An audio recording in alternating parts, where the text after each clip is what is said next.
देखिए इस वीडियो में हम लोग सभी क्वेश्चन सॉल्व करेंगे जो एनसीईआरटी में है आपके, जो 12th चैप्टर इलेक्ट्रिसिटी जो फिजिक्स का है क्लास 10th।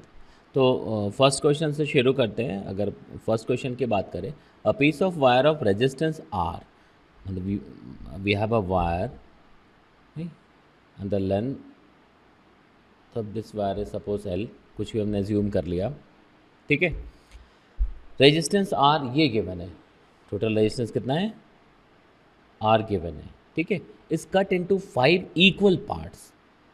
तो सबसे पहला देखते हैं कि टोटल रेजिस्टेंसेस आर ना, अब अगर इसको 5 इक्वल पार्ट्स में डिवाइड करोगे तो क्या होगा। तो जैसा हमने पढ़ा हुआ है कि भाई resistance is directly proportional to length ना, directly proportional to length and inversely proportional to area, ठीक है। तो अगर यहाँ पे बात करें हम लोग, तो सबके लिए जो एरिया ऑफ क्रॉस सेक्शन है वो यूनिफॉर्म है, then R is directly proportional to length. तो अगर इसको 5 इक्वल पार्ट्स में डिवाइड किया आपने, suppose first, second, third, fourth and fifth, तो ये सबका इक्वल कंट्रीब्यूशन होना चाहिए क्योंकि सीरीज कॉम्बिनेशन होगा, लिख सकते हैं ना। तो देखो सबसे पहले तो देखो R is directly proportional to L, तो अगर इक्वल पार्ट में डिवाइड किया तो सपोज एक आर हो गया, तो सभी क्या होना चाहिए, आर होना चाहिए। और ये कॉम्बिनेशन कैसा है, सीरीज जैसा कॉम्बिनेशन है। तो यहाँ पे कैपिटल आर को क्या लिख सकते, R plus R plus R plus R plus R, क्यों लिख दिया, because these 5 resistors are connected in series, ठीक है। तो क्या आ जाएगा, 5 आर लिख सकते, ठीक है ना, यहाँ तक समझ आ रहा है। अब इसमें कह रहा है कि if the equivalent resistance of this combination is R dash, ठीक है। तो इसके बाद these parts are then connected in parallel. अब इस रेजिस्टेंस को पैरेलल में कनेक्ट कर दिया है, तो जो नेक्स्ट जो स्टेप दिखाया हुआ है उन्होंने, वो कहा है कि भाई इन सबको अब पैरेलल में कनेक्ट करो। तो देखो पहले डिवाइड कर दिया तो एक का कितना आ गया वो पता लग गया हमें। अब इन सबको हमने क्या किया, पैरेलल में कनेक्ट कर दिया। तो ऐसा कर सकते, देखिए, ठीक है, लिख सकते हैं ना, स्मॉल आर, ठीक है। Then new equivalent resistances R dash, ये क्वेश्चन कह रहा है। तो new equivalent resistances R dash, तो एक का जो रेजिस्टेंस था वो कितना आ गया था, from this formula this equation, आप आर को क्या लिख दोगे, आर अपॉन 5। अब इन दिस सिचुएशन अब यहाँ पे क्या लिखेंगे आप, इक्विवेलेंट रेजिस्टेंसेस आर डैश, तो ये पैरेलल है तो आप क्या लिखोगे, 1 upon R dash, 1 by R plus 1 by R plus 1 by R plus 1 by R plus 1 by R, लिख सकते। अब देखो यहाँ से क्या आएगा, 1 upon R dash equals to 5 upon R, लिख सकते, लिख सकते ना। तो यहाँ से आर डैश कितना आ जाएगा, देखिए आर डैश को क्या लिखोगे, आर बाई 5। अब आर कितना है, फ्रॉम दिस इक्वेशन और दिस फॉर्मूला क्या लिख सकते, आर को आर बाई 5 लिख सकते। तो आर अपॉन 5 इंटू 5 तो कितना आ गया, आर अपॉन 25। आपसे पूछा क्या क्या है, आपको पता करना है आर अपॉन आर डैश, ठीक है। तो आर अपॉन आर डैश अगर इस इक्वेशन से देखें तो आर अपॉन आर डैश, तो आर डैश इधर आके 25 ऊपर चला जाएगा, लिख सकते। तो दिस इज द आंसर, समझ आए, ठीक है। अब नेक्स्ट, अब देखिए नेक्स्ट क्वेश्चन देखते हैं। सेकंड में क्या कह रहा है, which of the following terms does not represent electrical power in a circuit. अब देखो पावर के लिए आपने फॉर्मूला पढ़ा हुआ है, जो पावर हमने कैलकुलेट किया था, ठीक है। पावर को क्या लिखते हैं, आई स्क्वेयर आर, ठीक है। तो फर्स्ट तो बिल्कुल ठीक है। अब इसको और ट्रांसफॉर्म करते जाओ अलग अलग फॉर्मेट पे, तो क्या हो जाएगा, आई को क्या लिख सकते हैं, वी बाई आर लिख सकते हैं आप। तो आई को वी बाई आर लिखोगे तो ये क्या हो जाएगा, V square by R square into R, तो क्या होगा, वी स्क्वायर अपॉन आर, मतलब ये भी बिल्कुल ठीक है। अब इसको आई के टर्म्स में, आई एन वी के टर्म्स में लिखते हैं, तो आप आर को लिख दो वी स्क्वेयर अपॉन आर को वी बाई आई लिख सकते। तो वी बाई आई लिख दोगे तो क्या होगा, वी आई, ठीक है। तो मतलब ये भी है, मतलब ये गलत है, आई आर स्क्वायर नहीं लिख सकते, ठीक है ना। इसको और भी अलग अलग मेथड से कर सकते हैं, बट यहाँ तक समझ आ गया। तो इसमें क्या आंसर लिखेंगे, ये, ठीक है। अब नेक्स्ट क्वेश्चन करते हैं हम लोग। थर्ड क्वेश्चन में क्या है, देखिए, an electrical bulb is rated 220 volt and 100 वाट। तो देखो, अगर कोई बल्ब है तो इसके लिए जो इन्फॉर्मेशन है हमारे पास, ये क्या है, voltage is 220 volt and power is 100 वाट।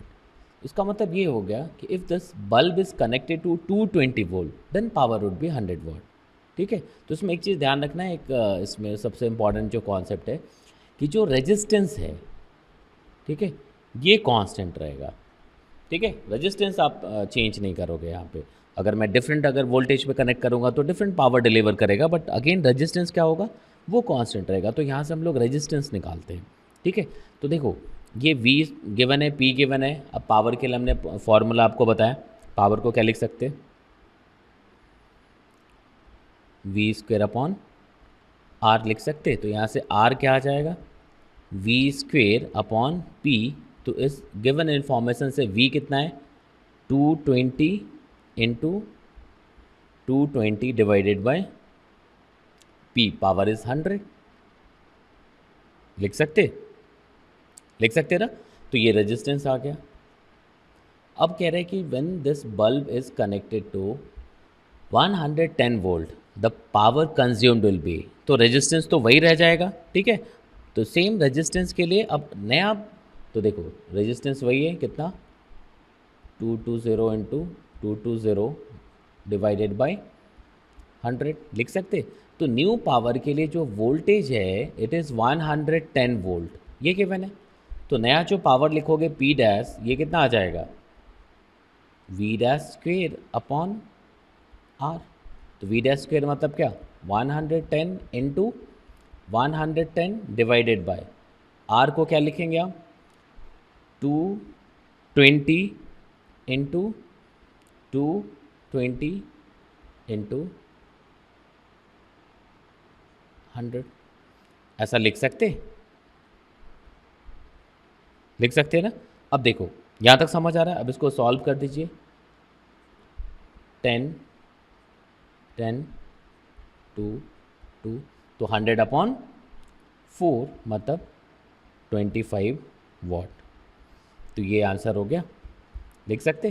तो यहाँ तक समझ आ रहा है। तो देखो बहुत आसान काम है, अब देखते जाएं, कॉन्सेप्ट समझते जाएं, ठीक है। अब देखिए क्वेश्चन नंबर 4 देखते हैं।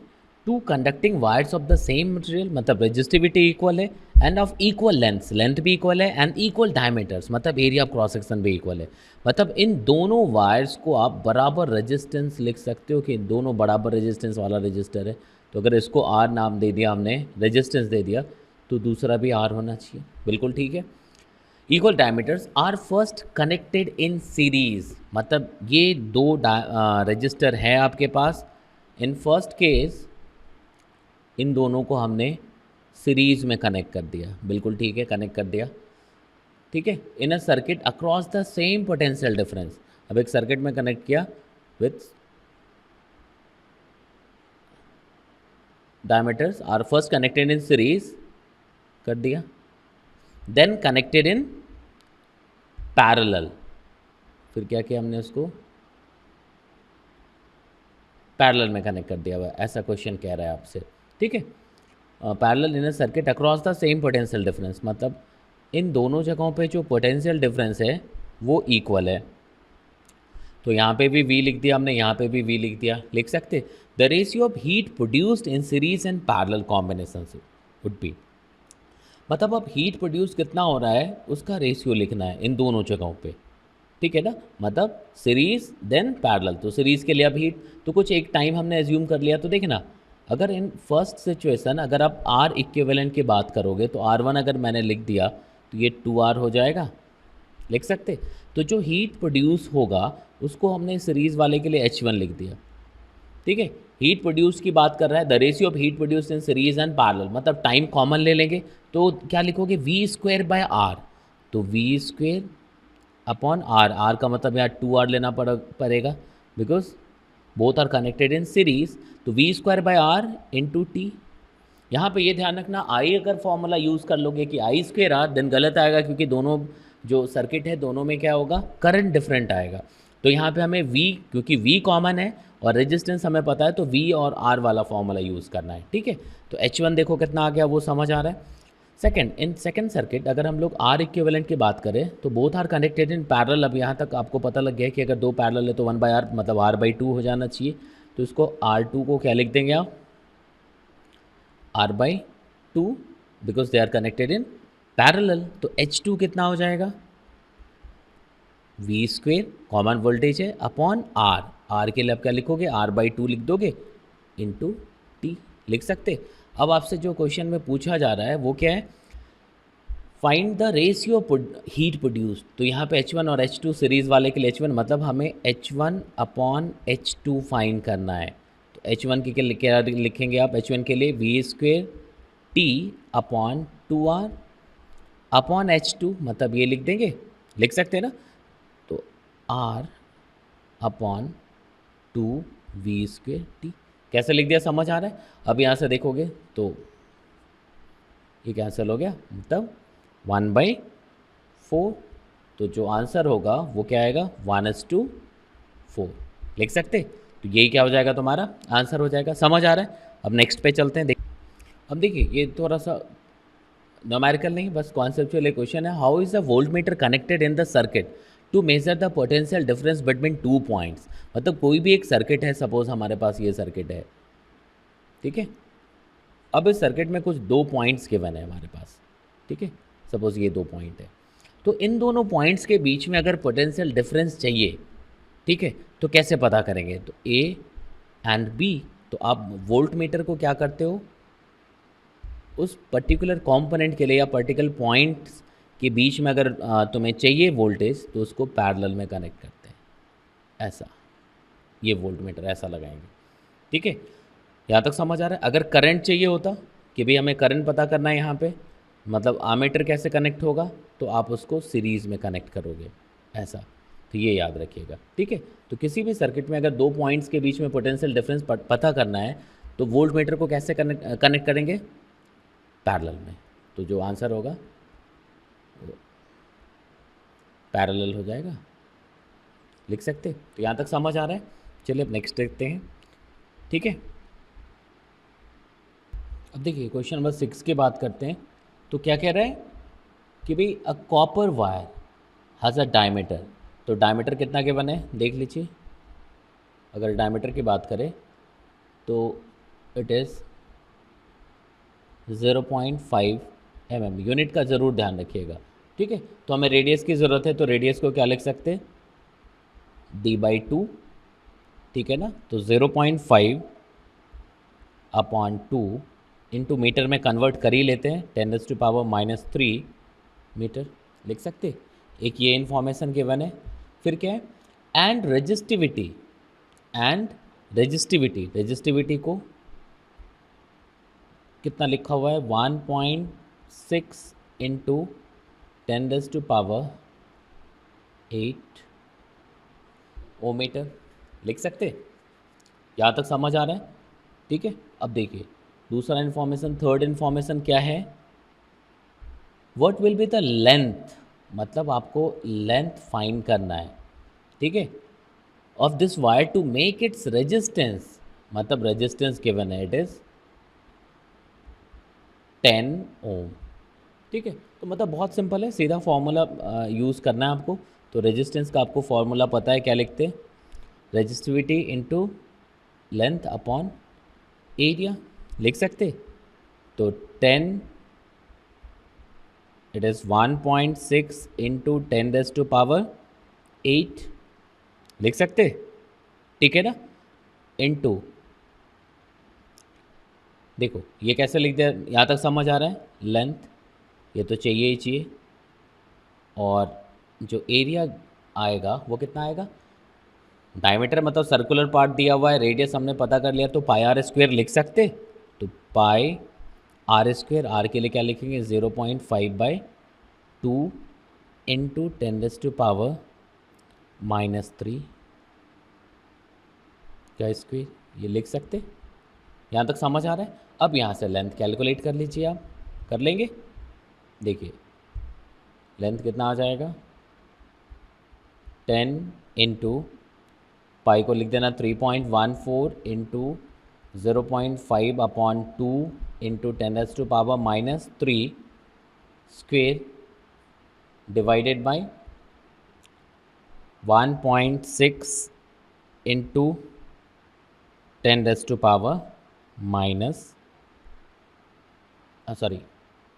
10⁻8 लिख सकते?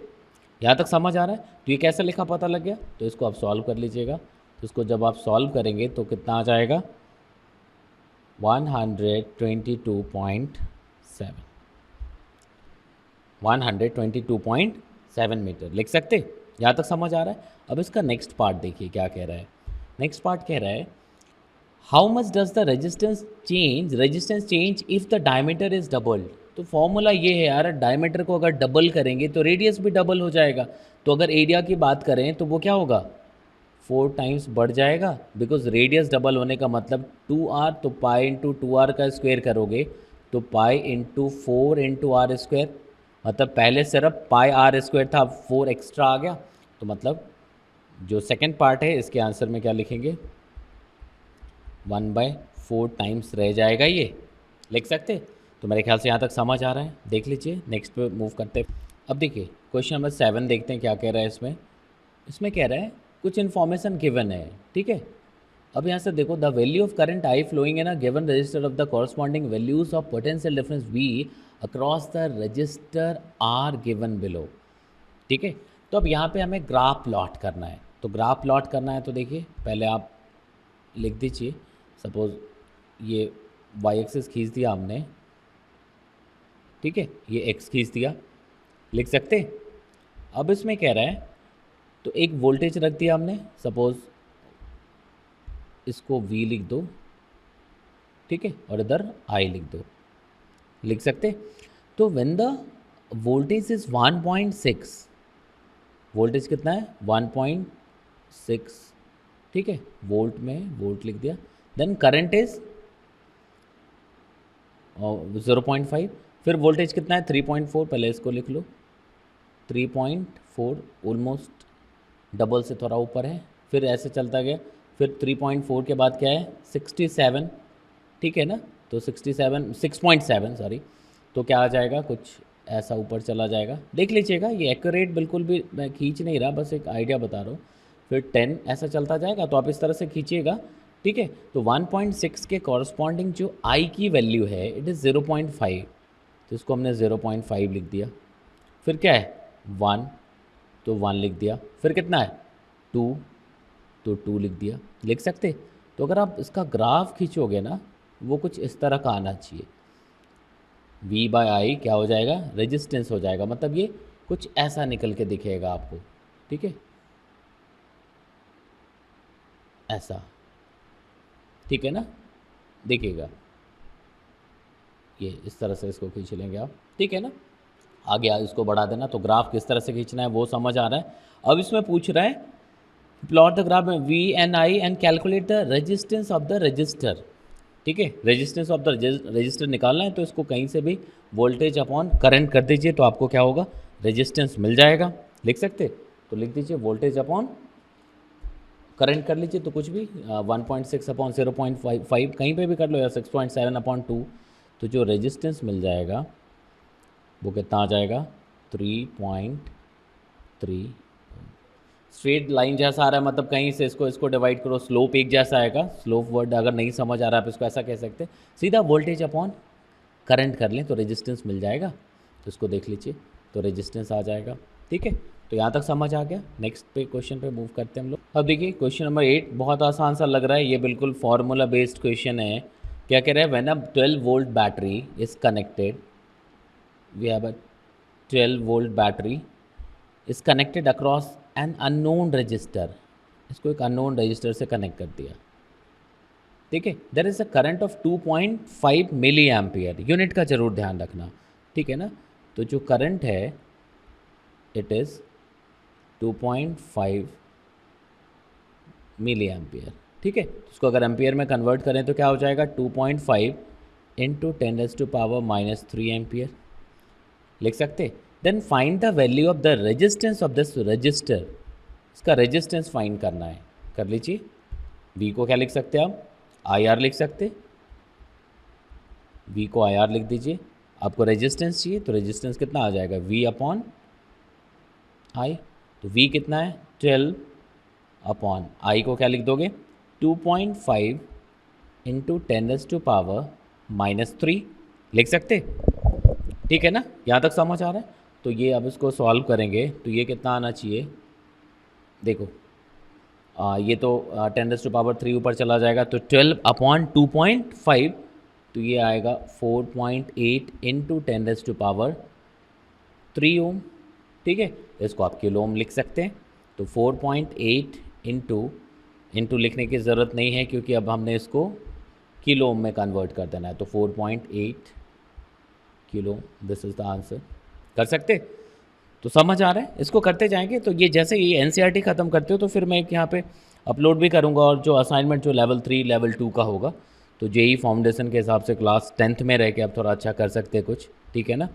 तो यहाँ तक समझ आ गया। तो क्वेश्चन नंबर 9 में क्या है, अ बैटरी ऑफ 9 वोल्ट, तो ठीक है बैटरी 9 वोल्ट हो गया, is connected in series with resistors 0.2, 0.3, 0.4, 0.5 and 12 ohm, ठीक है। How much current would flow through 12 ohm resistor. तो सबसे पहले all are connected in series, तो अगर हम लोग इक्विवेलेंट रेजिस्टेंस की बात करें तो ये सबका सम एल्जेब्रिक सम हो जाएगा 0.2 प्लस 0.3 प्लस 0.4 प्लस 0.5 प्लस 12 लिख सकते। तो इन सबको अगर आप ऐड कर दीजिए तो कितना आ जाएगा 5, 5, 1.4, तो 13.4 ohm and the voltage of the potential difference of the battery is 9 volt.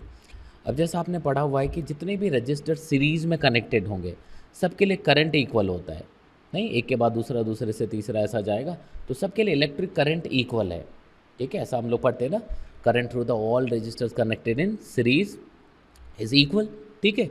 तो अगर इक्वल करंट है तो मैं इक्विवेलेंट करंट निकाल लूँ सर्किट का करंट जो है, तो आई कितना आ जाएगा V/R लिख सकते। तो V कितना है 9 अपॉन R को क्या लिखोगे 13.4। तो फाइनली इसको सॉल्व करेंगे, सॉल्व कर लीजिएगा तो ये आ जाएगा 0.67 एम्पियर, ठीक है। तो इस वीडियो में क्वेश्चन नंबर 9 तक कर दिया हमने। नेक्स्ट वीडियो में फिर 10 to 14 कर देते हैं। तो इसको देखते रहिए, अगर समझ आ रहा है तो आप इसको सब्सक्राइब कर लीजिएगा, लाइक कर सकते हैं, शेयर भी करिएगा। और सबसे इंपॉर्टेंट चीज़ कि चलो ये तो स्कूल एग्ज़ाम के हिसाब से है, अगर आपका इंटरेस्ट थोड़ा बहुत है तो अभी जैसे चैप्टर के बाद हम लोग जैसे जेई फाउंडेशन कुछ अच्छे क्वेश्चन जो लेवल 2, 3 के बनते हैं, जो इतने से कॉन्सेप्ट में जो अभी 10th में आपने पढ़ा हुआ है, तो वो ज़रूर देखिएगा, ठीक है।